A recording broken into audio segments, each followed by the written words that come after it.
Welcome to another episode of Styling Matters. I'm your host, Lizzie Richardson, and today we're going to be talking about living well. I'm going to share with you my approach to well-being after 50. Felt really inspired to do this post over the last couple of weeks because it's actually come from a place of frustration, I would say. I'm slightly frustrated with social media towards the kind of content that's serving women, particularly women our age, about how we should be optimizing our lives.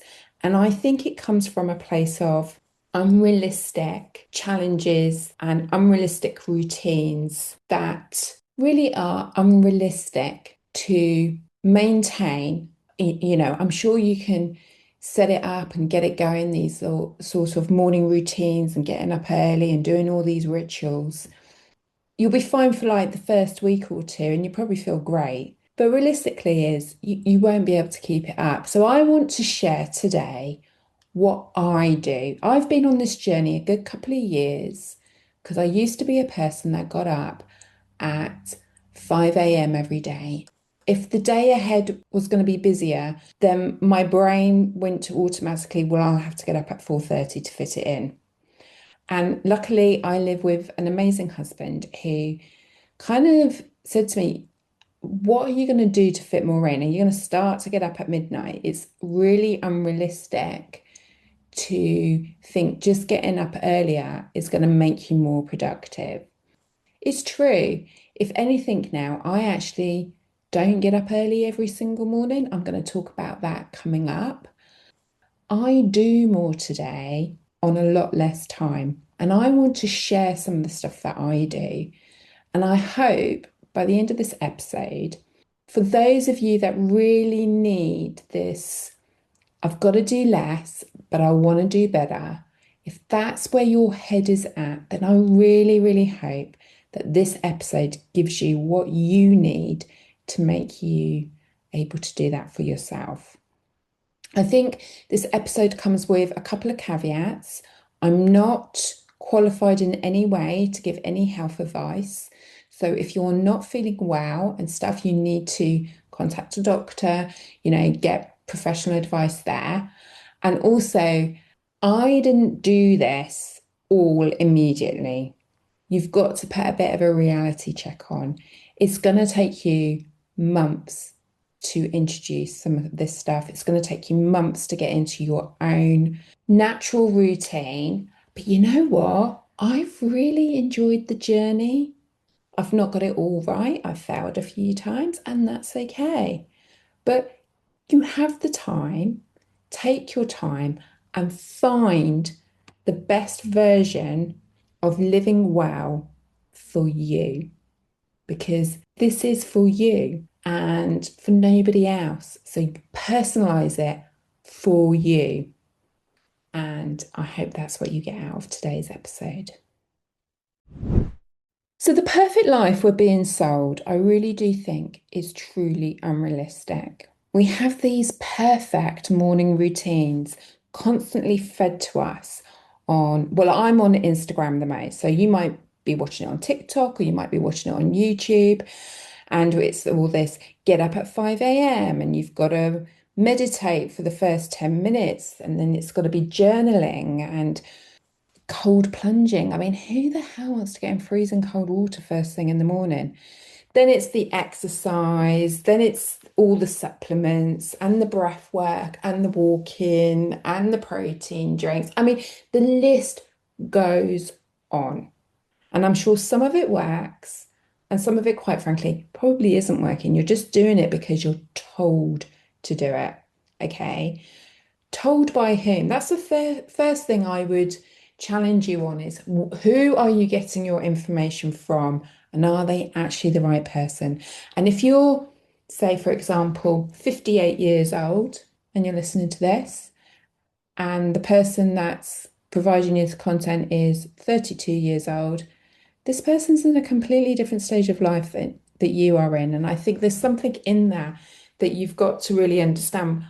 We are all aging every single day. It doesn't matter what age you're at. And we are all aging at different rates, depending on the country we live in, the health of our nation. We are all in different places. So it's really important that you put yourself first. And that's what I did a couple of years ago. I put myself first. I stopped listening to others and I thought, what do I need for me? I've been married to my husband, it's coming up 16 years, and he will say to you, I am the slowest person in the morning. I do not jump out of bed with joy in my heart and a skip in my step. No, no, no, no. That really is not me. I love that I have a new day ahead. I'm grateful that I have a new day ahead. I truly am. And actually, before I even get out of bed, my day starts by the fact that I pick 2 to 3 words. I think about the day ahead and I think, what do I want this day to be? I'm very intentional with it. And sometimes if I've got a very complicated day ahead or a challenging day ahead where it's going to be lots of meetings, that I might be saying to them, well, I want to be calm. And if I've got to do a lot of presentations in front of senior stakeholders, my word might be, I want to be confident. Only the other week I had a day out in London with my hubby. Well, I didn't need to be calm or confident because I'm naturally that around him anyway. So for me, the word that first came up was I wanted it to be fun and I wanted the day to be flexible. I didn't want an agenda that day. So it was like embrace the day for what it's going to be and enjoy the fact that it's going to be flexible. And that's actually how my day was, fun and flexible. And I really, at the end of the day, was so grateful for that.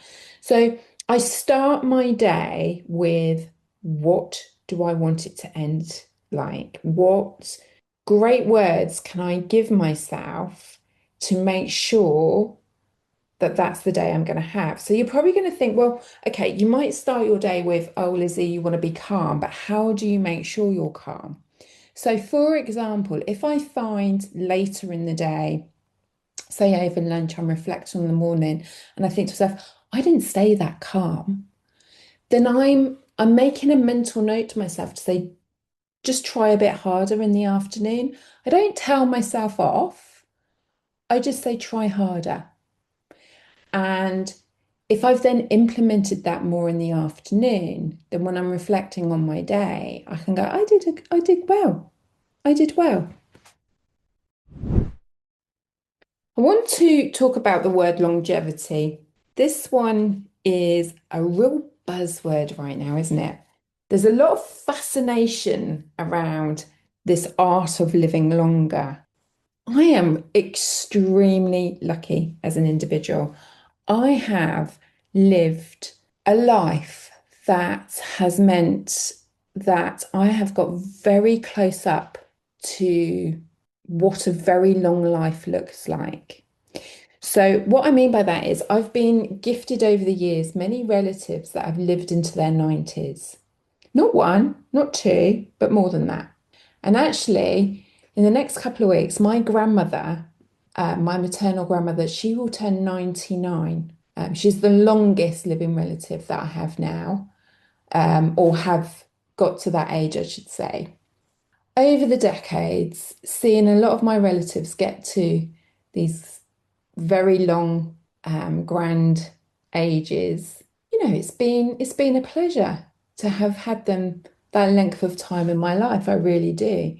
But no amount of supplements, no amount of exercise is going to remove the aging process. And I recognize that because whilst my grandmother was very spritey at her 90th birthday, it didn't matter what she did after that. She was very active. She's always ate well. She's always taken her supplements. She's lived a very, very fantastic life.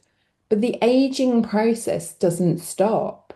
And my frustration with longevity is I think too many people are focusing on living longer and not enough effort is being put on living right now.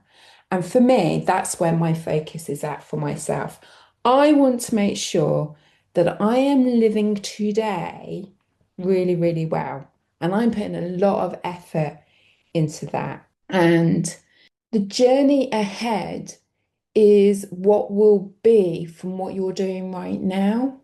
And I think the happier you are today, the more effort you put into movement, the living well, living happy, being around people, and less focus on will I get to 90, will I get to 95, is probably more useful.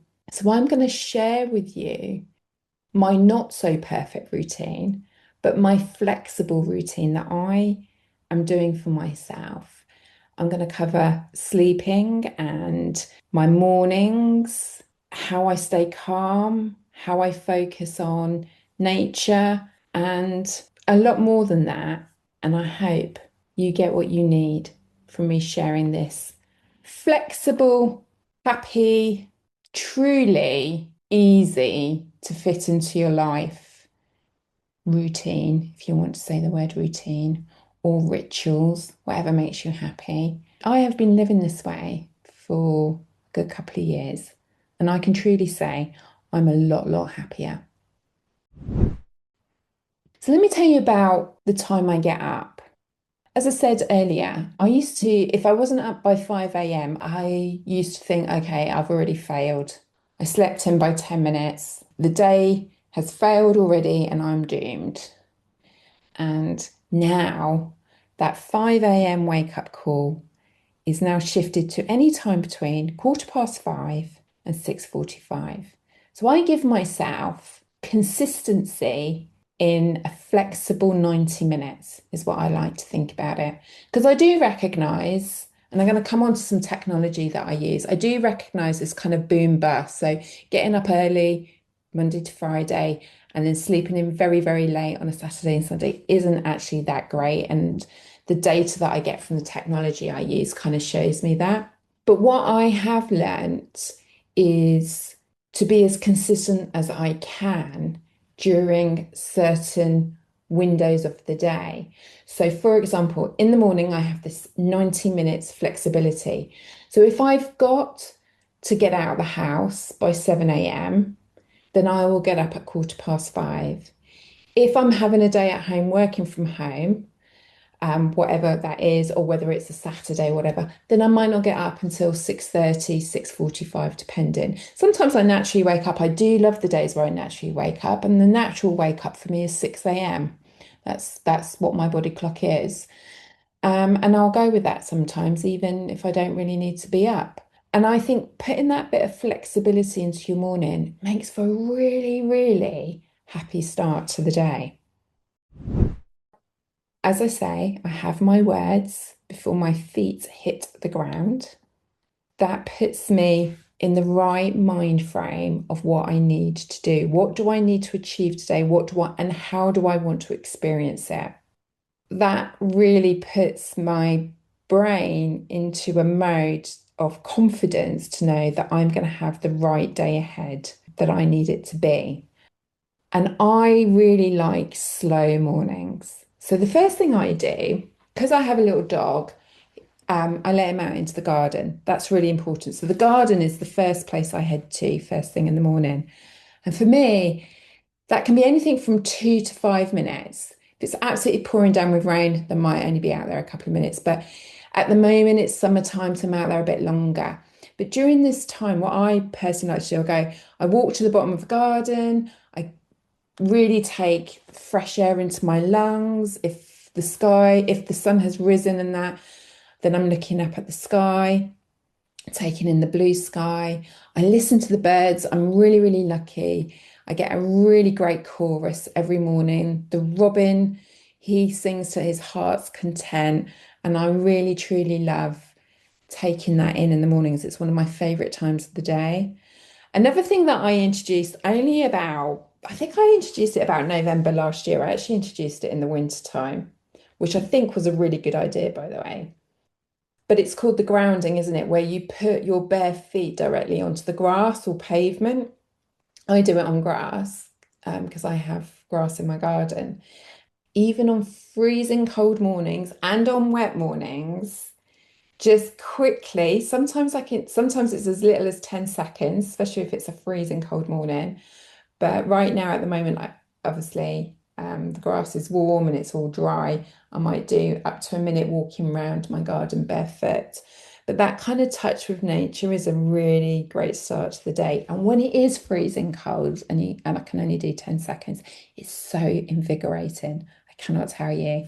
It really does give you a boost. You have to try it to experience it because I'm not very good at articulating it. And then for the next kind of 40 minutes, it's 20 minutes dog walk and 20 minutes breakfast. And it depends on what mood I'm in. Sometimes I walk the dog first. Sometimes I'm so hungry, I want to eat my breakfast first. And for me, I'm not rigid on that. It's what I want it to be for myself. We're going to call exercise movement. I hate the word exercise. And the more health people talk to me about exercise, the more I am mentally saying to them as they're talking to me, will you shut up? I really do. I don't warm to that word whatsoever. I was not that sporty girl, but I do like movement. That's what I've come to realize. I move and I move all day.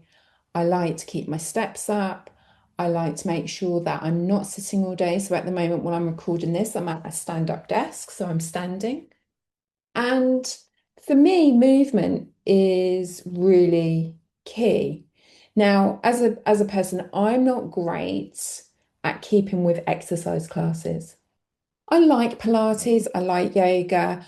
I've done all of them in the past. I used to do Zumba a lot. But to have that kind of fixed 6 p.m. slot on a particular night, after about week 4, I don't want to go. I do the pay-as-you-go classes because sometimes I am in the mood for them. And so the introduction of pay-as-you-go and not having to be part of a membership has really worked for somebody like me. So every now and then I might go, right, for the next 6 weeks, I'm going to do this and I'll go at the time that suits me, depending on their classes. So I still do group exercise, and that's fine. But for me, here at home, we've kind of invested more in digital services, which means we get a lot more variety of different classes. I used to do quite a few on YouTube. So if you don't want to invest in one and you want to see how you get on virtually with one, YouTube offers lots and lots and lots of videos, and you just literally have to search for one. There's quite a few dance ones that I like. I think there's one literally called the Happy Dance, and it's a 10-minute kind of movement of the body. And I would do that in the morning before I got dressed. So I like on mine, I do stretching, I do strength training. So with weights, there's dancing, which I do every now and then when I'm a bit more in the mood for. I've also started a mobility one. This is different to stretching. They will explain it better than me. But if you're somebody who sits at your desk, like myself in an office, then mobility helps with opening up your hips and helping your back. And I've been doing that now for about 2 months, and I've seen huge benefits to doing mobility. So I definitely have been doing that. Also, the art of walking, you've got to get into, and again, if you use technology, you do have to walk at a pace a little to benefit from it, but don't underestimate the step count. I definitely do that. So huge variety. Think about what mood you're in. And what I particularly love about the classes that I have access to, some of the classes are as little as 10 minutes, some are 25, some are 45. There's huge variety, and I can feel just as brilliant after a 10-minute class as I do a 25-minute class. I always think something is better than nothing. And with having that kind of, I'm just going to do a bit of movement, it might only be 10 minutes, but it's better than sitting in front of the TV. And that's the kind of approach I go with. Now, a few years ago, I used to beat myself up a bit about not reading enough. I don't seem to have that natural time in the day to sit and read as I once did. I also used to do a lot of reading before bedtime, but maybe it's an age thing, I don't know. But I found that actually I can't read before bedtime, really. Not like a good couple of chapters. I just literally fall asleep. So introducing reading of an evening was becoming impossible. And I certainly won't sit and read first thing in the morning. So that to me was actually something that I found very disappointing in myself from somebody who went from reading 2 or 3 books a month to not reading at all. I felt really uncomfortable with that because there's so many great stories and so much life lessons you can learn through reading, more so than watching TV, that I just didn't really want to miss out on that. So for me, I do audiobooks now, and boy, do I love them. It's opened up a huge world to me. I read such a variety of topics now, and I love that I listen to them either with my AirPods when I'm gardening or when I'm doing household chores or when I'm commuting. It's so flexible. And if you haven't introduced audiobooks, because like me, I was told unless you're actually physically reading the book and reading the words off the page, then you're not properly reading. I think that's a story people are telling you. I think it's complete rubbish. Do what works for you. Audiobooks really work for me, and I've so increased what I'm reading, the variety of styles of books, really broadened my knowledge in the last couple of years. And I think it's really beneficial. And I would really recommend that. If you don't know where to start, then just ask a few girlfriends any books they recommend and start there. Different books for different activities you're doing. I can't really listen to a story, like a novel whilst commuting. Like I can't keep the concentration, but I'm better at a sort of a career or self-help book as I'm driving. Whereas if I'm in the garden relaxing, then story time seems to land better. So you do have to pick depending on the activity, but stop forcing yourself to consume books in the traditional way. You just don't have to do that. Live your life the way you want to live it. And honestly, that's probably been one of the best changes I've made in the last couple of years, really taking on audiobooks. I also have a Buddhism book that's called Beginning Our Day, and it's designed to read a passage per day. It's not always giving advice per se, it's more about perspectives on certain situations. I don't actually read it at the beginning of the day. It didn't really work for me first thing in the morning, but I've had this book now 3 years. And at first, I used to read it randomly. So I'd pick a random passage and just read that. I've now read the book front to back more than once. I'm now going to read it back to front, as in like start at the back and do it. And I read that in the evening or just before bedtime. And for me, that's when it works. And it's really good to kind of have that little calming practice in the day just to take in some reflection on somebody else's viewpoint on something like that. And I just find that kind of book works for me. So I know some people have their own Bibles. If you're religious, that's probably the closest that I can think of that this is the same. But others will have self-help books. Just a little bit every day really does move you forward. I want to talk about relaxation because this is different for everybody.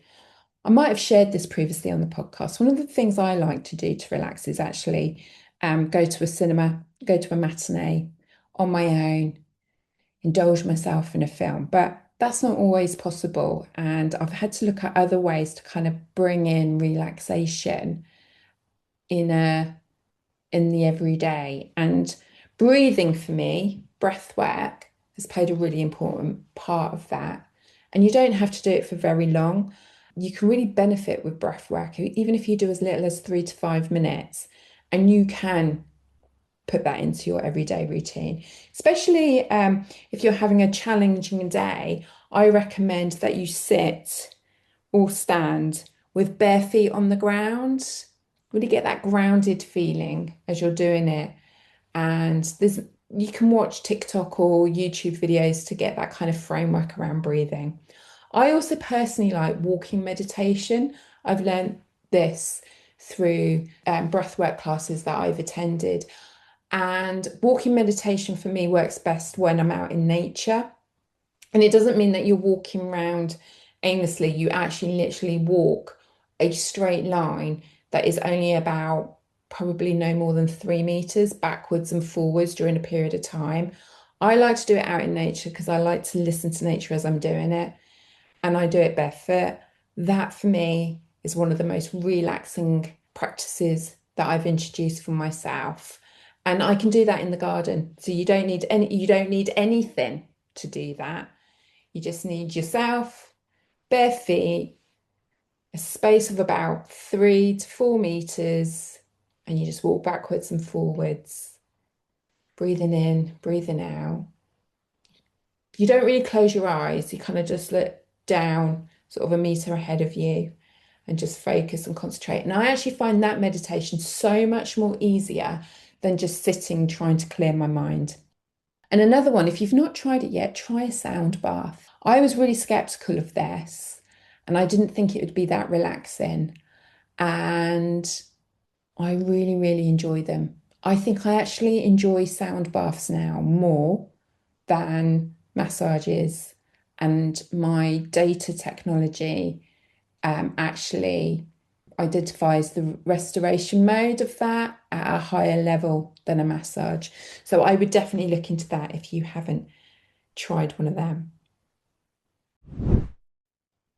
I want to talk about skincare. I think skincare is a really important part of daily rituals. I don't rush the process. I enjoy the process. I have a morning skincare routine and I have an evening skincare routine, and they're very, very different. My evening one I do at a slower pace. I have more luxurious oils and serums that I use that you can't go out in the sun with, and a lot of preparing your skin and rejuvenation in your skin actually comes whilst you're sleeping. So your evening one's just as important. But one thing I've started to do is not do it just before bedtime because it was kind of eating into my sleep time. And so what I've done there is after dinner, just before I sit down for the TV, I'll get into my PJs, I'll do my skincare routine, might read that sort of passage from my book. I think about the day I've had, did my words work, and I think about the day ahead. I do any prep for clothes, makeup, anything that's going to make my morning that little bit easier to do. And then I relax and watch whatever telly I want to watch before bed. And then I keep talking about technology, don't I? Well, I want to tell you about one of the things that I use all the time that I really, really, well, I wear it every single day. I've now had it for 2 years and I highly recommend it. And that's my Aura ring. I purchased my Aura ring because I started to self-medicate that because I couldn't sleep. I'm somebody that's always slept like a baby, and I do again today, sleep like a baby. And I couldn't understand, and maybe it was perimenopause. I was having trouble sleeping. It wasn't hot flushes or anything like that, but I just wasn't getting a good night's sleep. And at the time when I researched, I'm not really a watch wearer anyway, and I take all jewelry off before bed, apart from my wedding rings and stuff, that I knew a ring would work. And I have been so, so happy with my Aura ring. I cannot tell you, really, really happy. The data it serves me and the insights it serves me and the recommendations and the small tips have all been so manageable and so easy to understand. And all these small changes have made really, really big differences to me. I don't self-medicate at all to sleep. I sleep really, really well. And one of the things it's also highlighted to me is actually drinking less alcohol, and the effects of drinking alcohol of an evening really impacts your sleep. Well, might not for you, but it did for me. And all these like little changes I've done, more walking more steps, getting consistency about sleeping at the right time of day for me because I'm a morning person, and then also reducing my alcohol. All of these things I've noticed have really improved my health. And none of it has been through medication. None of it I've had to go and see a doctor about. I have just managed to do this for myself. It's very empowering. Now, you might get some of this data from your watch if you use one, but if you've not using any technology to get data, then maybe that's something you should consider looking into. And as I say, I've worn the Aura ring now for over 2 years and I've been extremely happy with it. And so much so, I feel like I'm going to treat myself to the newer generation one before the end of the year, partly because it's of the design and stuff. But I've been so happy. I think why not? Which moves me nicely on to treating yourself. I think this is a huge part of living well, living today, being more happy. Shouldn't be slogging it out for tomorrow all the time. It's what do you want right now? And I've really focused on myself and this of having very small, deliberate, lovely treats daily, weekly, and living life now. So here are a few things that I do. Flowers. Fresh flowers or faux flowers, doesn't matter.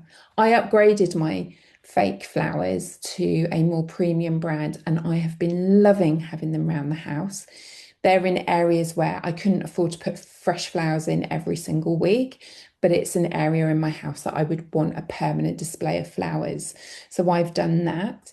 But then in my kitchen area where I cook and where I spend most of the time, I like to have fresh flowers. And I'm lucky, hubby buys me flowers, friends buy me flowers. But you know what? I buy my own flowers too, and I buy the ones that I want. I like to treat myself to different flowers in different months of the year, and I will do that for myself. I also want to talk about food.